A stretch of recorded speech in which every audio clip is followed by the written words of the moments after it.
Alright, this is the 1956 Powell. It is yellow right now, but it looks in places like it might have been blue originally.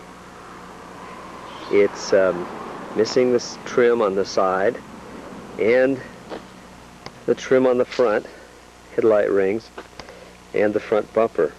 I think these brackets are also incorrect, and somebody bolted that on over the years sometime. You can see the Powell emblem on the hood here. The body is fairly straight on this side, as you can see. I'll shoot down an angle so you can see whether any dents or ripples or whatever. This area right down here on the bottom of the doors, perhaps you can see some bubbles right there on the bottom of the door. I think some rust has been covered there that you can see coming through. Along the edge here, it doesn't really seem to be rusted through. It seems to be just surfacey rust there. And also up in this area, it looks to be okay.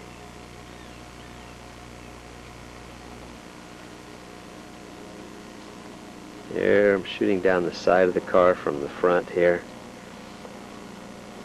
See, there's some rivets holding the fiberglass grill on here. It should be screws, so something has changed there over the years. A few of them are missing and so on, but it should be screws there. And this is the driver's side, down the side.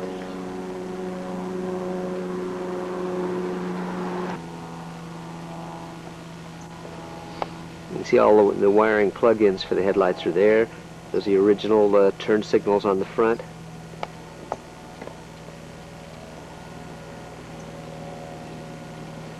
Should have 3 chrome strips on the grille, 1 on each bar. This is the passenger side. There's a crack in the fiberglass right there on the front. And you can see a dent back here in the back. A brace underneath this wheel well has come loose, a metal brace that holds the side straight, and that's mainly this indented part here. And then there's a ding right there we can see. Let's look down the side, get a picture of it that way. Here on the bottom of the passenger door we can see some bubbles again, where some rust is coming through. It looks perhaps like some old Bondo work was done years ago. They just filled in the holes and whatever. Along the edge here it still looks okay, just surfacey rust. It's not cancered through there.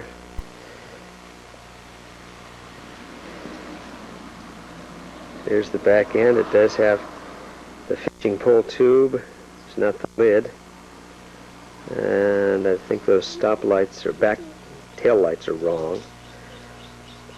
The bumper's been crinked here.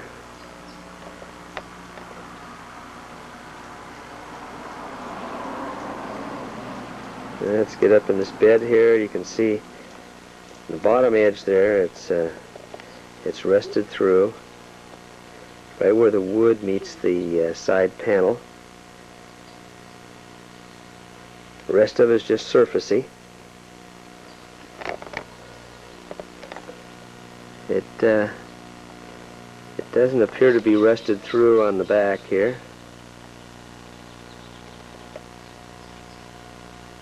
And this side also is cancered through right on that edge.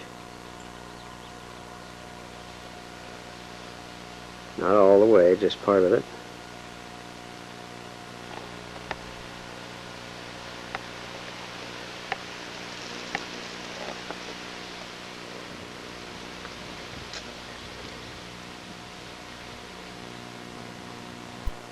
Here's the inside.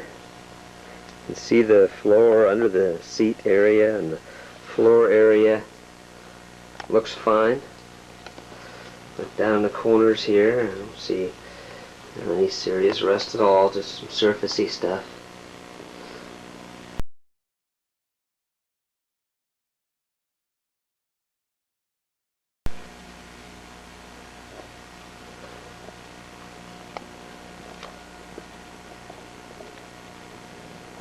Inside of the doors look pretty decent.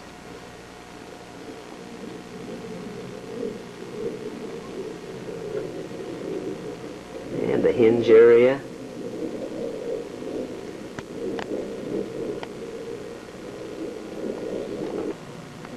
Okay, this is from the passenger side. You can see the grill is all metal in the 56. 41 Plymouth Instruments and wheel. Starter is down here on the floor, like 41 Plymouth. There it is, right up there.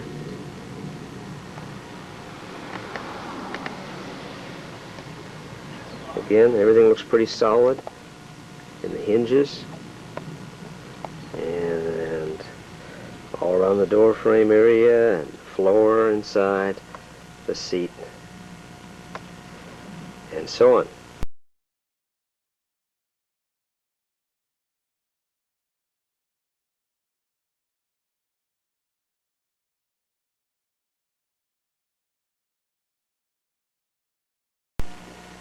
Now, another rusty area that I think is typical is right here under the windows, under the windshield.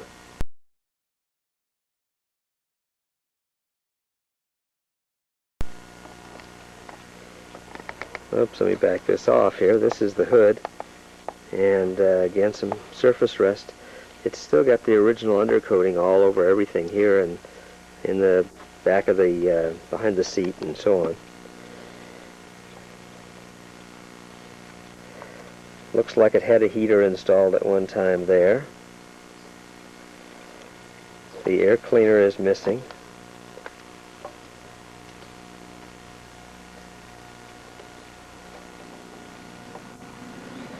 It's not hooked up to the gas tank. We just started it up in a can of gas. Here is the prop for the hood to hold it open.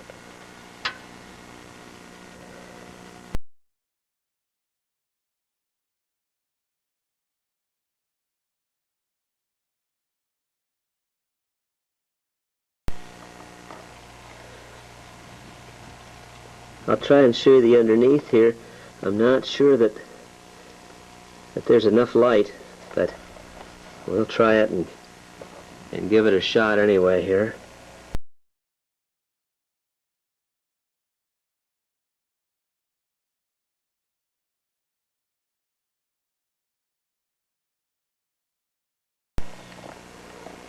Here's some undercoating peeling off here.